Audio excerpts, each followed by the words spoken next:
Good evening everybody, this is LinkedIn Tips Part 2. I might find I have to do several of these as I keep thinking of things to suggest to you. LinkedIn now has a section called Skills where you can add specific skills to your profile.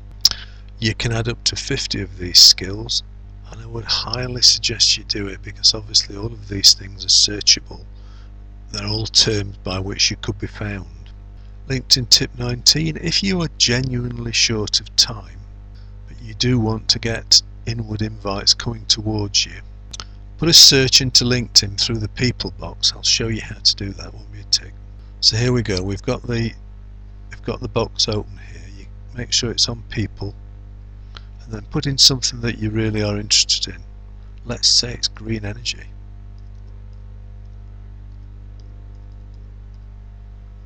Click search, and everybody that's got those terms will come up on your profile. And what you could do then, you can sort them by relevance. So if you want people local to you, in my case click United Kingdom, and it narrows the search. Then I could click by company, so if I was after British Gas people I could click British Gas, and I've just narrowed the search down to 32 results.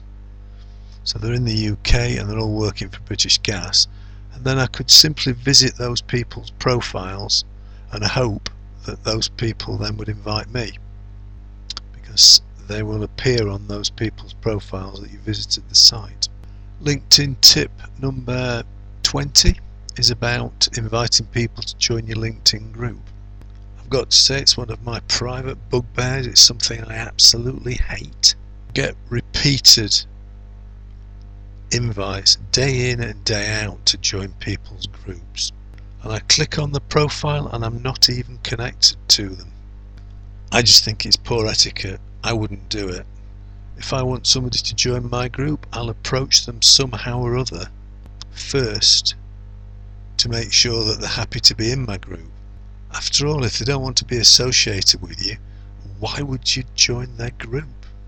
LinkedIn tip number 21 is don't waste time chasing people who don't want to be connected to you. The world is a very, very big place and personalities will always clash. If people say they want to connect with you and then don't accept it, just leave them alone. If you're looking for work, there's a job seeker badge you can add to your profile. That's a very, very good thing, and it will get found by an awful lot of the recruiters looking to find work for you.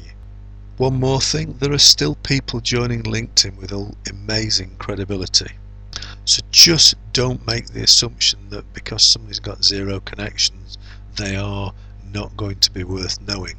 If you get an invite from them, ask them why. If you are open to invite some strangers, say, how did you find me? Why did you pick me? Where did you get my email from? Just ask them why. And if you get an honest answer from them, you'll normally find that it's not a spammer. It is genuinely that wants to connect with you.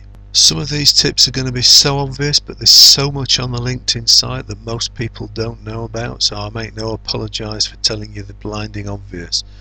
When you join in, I'll try that again. When you log into LinkedIn, have a look at the home page. Just have a quick browse down it, see if there's anything that catches your eye. From the home page, there's LinkedIn Today, which creates links to what they consider to be the most watched stories, and they'll also sort of analyse those according to your profile. Mine automatically brings stuff up about fall in social media shares, things going on with Twitter, because that's what I do for a living. I promote social media. But your page will probably be completely different. As it says at the top, it's tailored for you. So there's a nice article I'll have a read out later, How to Succeed at Working from Home, written by Forbes. So I've clicked save on there, and I'll have a look at that in a bit when this video's done. The next thing to watch is have a look at Signal. Signal's under news, so I'm going to have a look at Signal while we're on. Very useful tool. You can sort it, so if you want to have a look at what you've done yourself, you can just leave it so it brings up all the highlights of yourself. Then you can sort those out so into different things. So by clicking on group you can even see which groups you've visited. That's quite a useful thing to track, because it's worth you visiting all your groups on a rotation basis to make sure that you keep your consistency up. You can see that on the left hand side here. I've been in YouTube Innovators, Social Media Marketing, Hudson Marketing Communications, HP Business Answers and Klout Topic Influencers. Met some very good people through Klout Topic Influencers as well. I've got one or two of my own groups, 2,500 plus on Twitter. I use as a bookmarking place, and I also use it to store details of things that I think are important that I may forget otherwise. So I either bookmark them on Twitter in my favourites, or I pop them into this group. And the people who've got to know me over the years, quite a few of these people have joined the group. For instance, I've logged down here that there is Sumify and Scoop It. Unfortunately Sumify is now gone, Twitter have bought it, and Buffer. I've logged these down to remind myself of their services that I should be promoting to other people as I go round and give advice. Plus, at 2,500 group on Twitter is one of my brands. There's about 10,000 people following it, I think. I've just picked up with somebody in my group that's not connected to me, so I thought I'll just send her a quick message and see whether she'd like to connect. So there you go, connect. I gave you my tiny little group, would you like to connect? Message gone.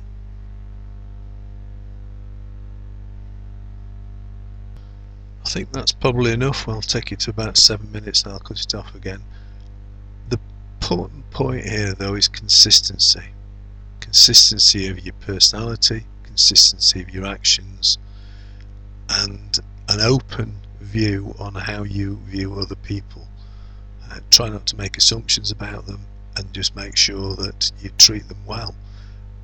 With all those things in place, your LinkedIn network should grow, and your ability to do business or get a better job should become more easy. Thank you for listening.